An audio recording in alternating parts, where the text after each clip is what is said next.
All right, hey now, it's the Rob from 106.1 KISS FM here with my buddy.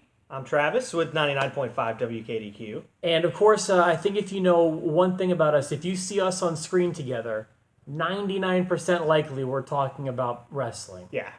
And yesterday the news hit. This one hit me hard, man. I gotta tell you, I've been bummed out all day when I think about we are now living in a world without Bobby the Brain Heenan. You know, I'll be honest with you. I knew who Bobby Heenan was, but it wasn't until I was in college that I really started to see all of his stuff. My best friend Jody, huge Bobby the Brain Heenan fan. And, the dude he is what anyone in the WWE or anyone in entertainment field should strive to be like. Because that dude knew how to command a crowd.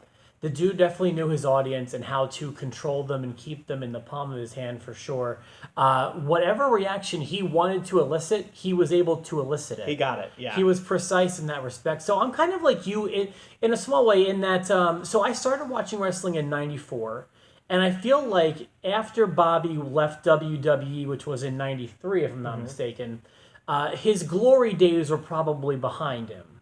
But still, whenever I'd go back and watch tape, I'd always pay particular attention to the Brain because of his innate personality. And when I think about wrestling personalities, I think your brain wants to automatically think of wrestlers, people like The Rock, people like Steve Austin. But when I sit down and think about it, and I made this decision before the passing of him, I realized this early on, my favorite personality in all of wrestling was the Brain. It's hard to dispute. I mean, he was just so affable and likable in a hateable kind of way. You hated to love him. Yeah, that's what a good heel is supposed to do. And then when you think about things that like people like Bobby are supposed to do, Bobby was the best at what he did, whether you're talking about commentary or you're talking about managing, because in the 80s and the rock and wrestling era and the early 90s, you didn't have the flood of content that you have today.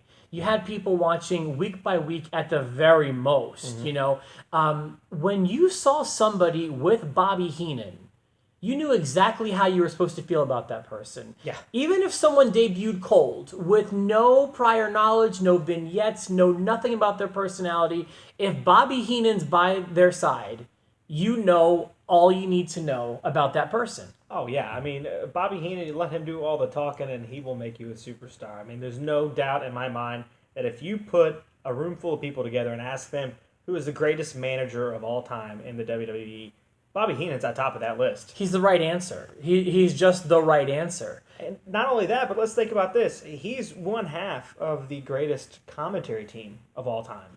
Yeah, boy. So this one's controversial, but I'm going to go ahead and agree with you.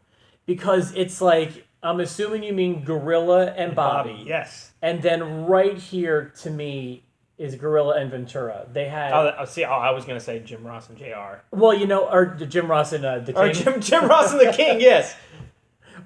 Well, pal, I'll tell you, Jim Ross and JR did a great job. They did a great job. Absolutely. Talking about wrestling and barbecues. I talk out the left side of my mouth. This one talks out the right side. Anyway, Gorilla and Bobby Heenan had some kind of relationship that it's just, you haven't seen it since then. Their rapport was completely sincere. And doesn't it almost like, no matter what your thoughts about like heaven and the afterlife are, doesn't it give you some sort of weird smile knowing that Gorilla was kind of there waiting for the Brain? I picture it like this. I don't know if you saw the clip of Bobby finding out that Gorilla had passed away. He was on Monday Night Nitro, and Gorilla was still involved in the WWE. They gave Bobby Heenan time to talk and honor Gorilla Monsoon, which was awesome. It was a cool thing that they did there. And so I always picture, when I see Gorilla and Bobby, I picture them doing something wild and crazy, and Gorilla always saying, "Oh, will you stop that? Will you be serious? Will you be serious?" I picture Bobby Heenan doing something goofy in the line, getting into the gates, and what I would like to call the Gorilla position of heaven. and Gorilla the St. just Peter seeing position. him. Yes, Gorilla just seeing him. "Will you stop that? You haven't changed." He's throwing his bags out the pearly gates with the toilet paper and all that stuff. So I would have felt like I did the audience a disservice today if I didn't at least mention the passing of a true wrestling legend, the guy who got it. And boy, you know what? I also want to say, when I was in college, I read Bobby's books, both of them, Chair Shots and The Brain, and all those books. Man, he was just so likable. No matter what his medium was, he really just loved to entertain. And you know, correct me if I'm wrong here. Before he passed, I mean, he was so sick that, I mean, he couldn't even really talk. Man, his mouth and his whole head. I felt I hated. Could you seeing. imagine that the man who made his living, made his Yeah. livelihood talking and being great at it, not being able to do what he loved to do. Yeah, that does hurt to think about, but hopefully he's in a better place with Gorilla And Andre, and Rick Rude, Rick- all of Heenan's family pretty much up there, I think. yeah, they're all there. So Mr. Perfect's there. I just want to say, you know what, you're absolutely right. And from the bottom of my heart, and I think both of our hearts, thank you, Bobby the Brain Heenan. Weasel. Will you be serious?